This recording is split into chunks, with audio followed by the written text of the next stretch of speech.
Assalomu alaykum. Juda ham ko'p talabalar o'sha 1500 yoki 1450 7 IELTS yoki o'sha shunga ishonch komil chiqadigan va ular quruqdan quruq gap year olishyapti. Demak, bu gap year ikkinchi qism. Men sizni gap year olishdan qaytarmoqchiman va e'tiboringizni xayolingizdan biroz chetda qolayotgan, lekin juda ham zo'r imkoniyatlarga qaratmoqchiman.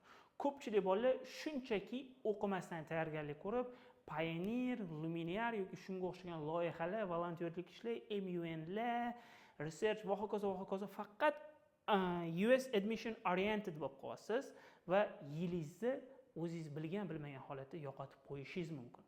Yilingizni, umringizni yo'qotmang, chunki sizda dunyoning eng zo'r universitetlarini Yevropada variantlari bor.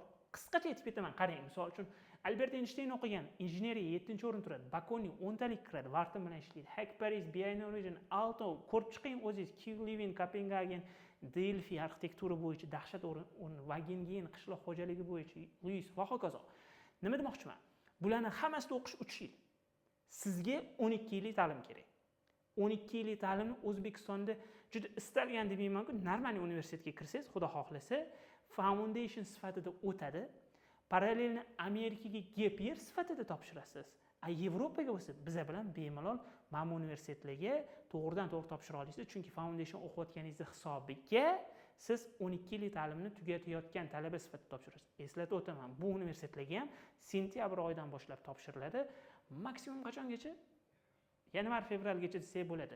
Qancha vaqtli topshirsangiz, shuncha yaxshi bo'ladi. Shuning uchun iltimos o'ylab ko'ring, inobatga oling, o'rganib chiqing. Qaytanga bu davlatlarda ishlab, karyera qilib ko'proq daromad topishingiz va ertaga ota-onangizni ham o'qish davrida bolalarga o'qishni o'rgatib, boshqa tirikchiliklar qilib turib, butun Yevropani, Shveysariyalarni ota-onangizga aylantirib ko'rsatishingiz mumkin. Bu juda katta imkoniyat. Etur, nima etur qo'shib ketamiz. US viza. US viza juda ham muhim. Mana bunaqa narsada ko'rayotgan bo'lsalar, ko'ngillariga tegmasin, lekin fakt o'zingiz ko'rgan narsa. Mayli, ismlarini aytmayman, universitetlarni aytsam bilib qolishadi. Bitta do'stimiz 100% grant yutgan, Amerikaga 7 martadan viza topshirdi va orada 3 yil vaqt yo'qotdi.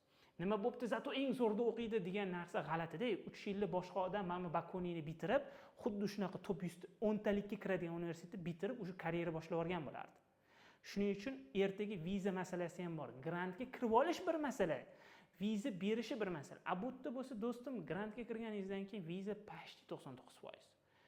Xullas, shunaqa narsalarni inobatga olsangiz, keng qamrovli tayyorgarlik ko'rib 2-yilda bir nuqtaga qarab qolmaydi, variantlaringizni ko'paytiring.